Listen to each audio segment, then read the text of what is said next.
Hello बच्चों, आइए प्रश्न को देखते हैं। यदि ए कोई समुच्चय है जिसमें अवयव है 9, 10, 11, 12, 13 और फलन f जो है a से n में परिभाषित है इस प्रकार की fn बराबर में ये दे रखा है n का महत्तम अभाज्य गुणनखंड।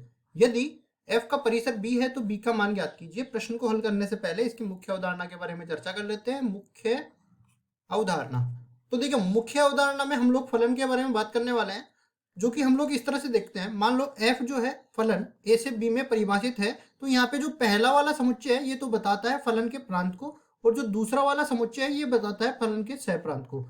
लेकिन इनके अलावा एक और पद होता है परिसर, उसके बारे में भी हम लोग चर्चा करने वाले हैं। सबसे पहले तो हम लोग बताने वाले हैं प्रांत क्या होता है। प्रांत होता है x के मानों का समुच्चय, x के मानों का समुच्चय जिनके लिए कि fx परिभाषित हो, समुच्चय जिनके लिए कि fx परिभाषित हो, मतलब जिन मानों के लिए fx परिभाषित नहीं हो वो मान हमें प्रांत पे नहीं लेने हैं, fx परिभाषित हो। तो ये तो हमने प्रांत को परिभाषित कर दिया। उसके बाद परिसर का नंबर आ जाता है। तो परिसर बोलता है कि fx के मानों का समुच्चय, fx के मानों का समुच्चय जो कि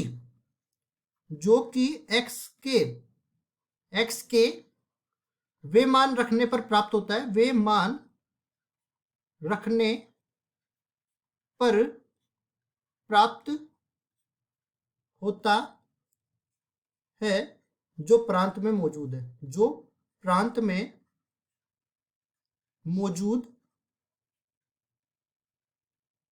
है। अब देखिए इसके अलावा सहप्रांत होता है। सहप्रांत हम लोग ना तो कभी ज्ञात कर सकते हैं और ना ही इसकी कभी जरूरत होती है। ये हमें दिया होता है कि फलन जो है इस समुच्चय से लेके इस समुच्चय में परिभाषित होता है, मतलब जो परिसर होता है ना वो बी समुच्चय, जो सहप्रांत होता है उसका उप समुच्चय होता है। तो देखिए इन शर्तों का उपयोग करते हुए हम लोग सवाल को हल करते हैं। सबसे पहले यहाँ पे ए समुच्चय में कौन कौन से अवयव दे रखे हैं, 9, 10, 11, 12, 13। इसके अलावा देखिए यहाँ पे f जो है फलन a से लेके n में परिभाषित है, ठीक है। n जो है अपने पास प्राकृतिक संख्याओं का समुच्चय होता है, ठीक है, जो कि सहप्रांत है, लेकिन इससे तो हमें कोई मतलब ही नहीं है। इसके बाद हम fn फलन को परिभाषित करते हैं कि n का महत्तम अभाज्य गुणनखंड।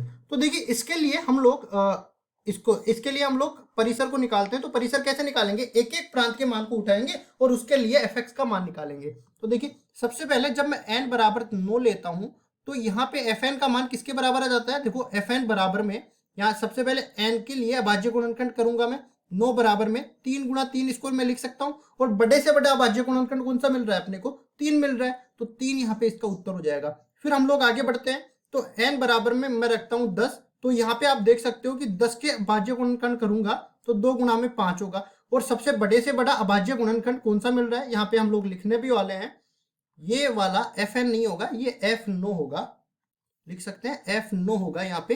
अब हम लोग f10 को लिखने वाले हैं। तो सबसे बड़ा अभाज्य गुणनखंड कौन सा हो गया, 5 हो गया, तो 5 यहाँ पे उत्तर आ जाएगा।